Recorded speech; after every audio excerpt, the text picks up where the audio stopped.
2019లో see ఓటరో లేదంటే ఇంకొకటో నువ్వు అధికారంలోకి వస్తున్నది ఇవాళ తెలుగుదేశం పార్టీ అధికారంలోకి వస్తుందని అదే సంస్థలు నీకు అప్పుడు ఫేవర్గా చెప్పిన సంస్థలే ఇవాళ తెలుగుదేశం జనసేన కూటమి రాష్ట్రంలో క్లీన్ స్వీప్ చేయబోతా ఉంది అని చెప్పినప్పుడు నువ్వెందుకు జీర్ణించుకోలేకపోతా ఉన్నావు?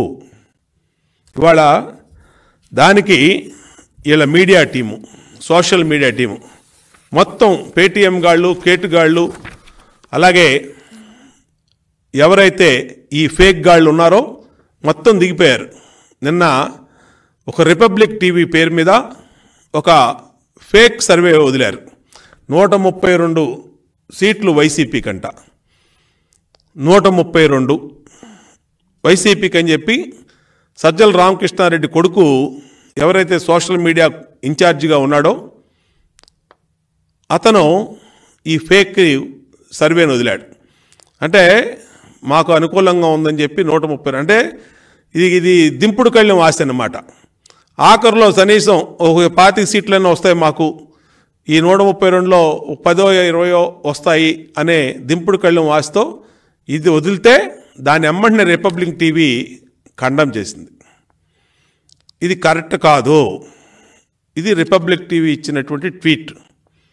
వీళ్ళు క్లియర్గా రాశారు, it has come to our notice that take propaganda is being circulated using the morphed logo of Republic Media Network.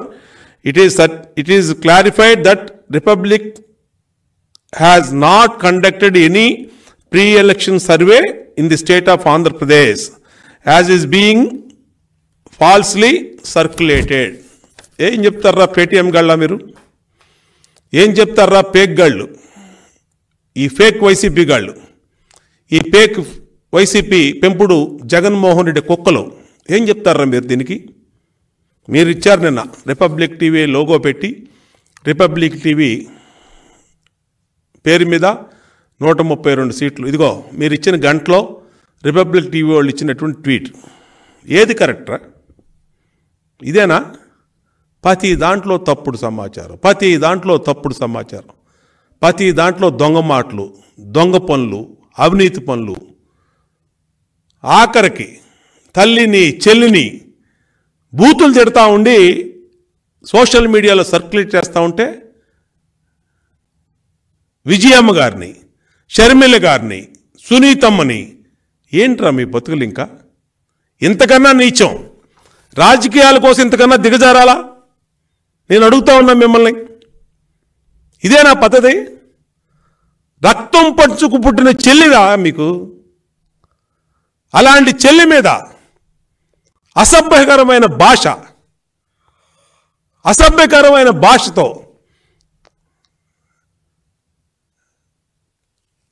కడుపును పుట్టినటువంటి కొడుకు వైసీపీ పార్టీ అధ్యక్షుడిగా జన్మనిచ్చిన తల్లిని నీచమైన భాష మాట్లాడుతూ ఉంటే వికృత ఆనందం పొందుతూ ఉన్నాడు.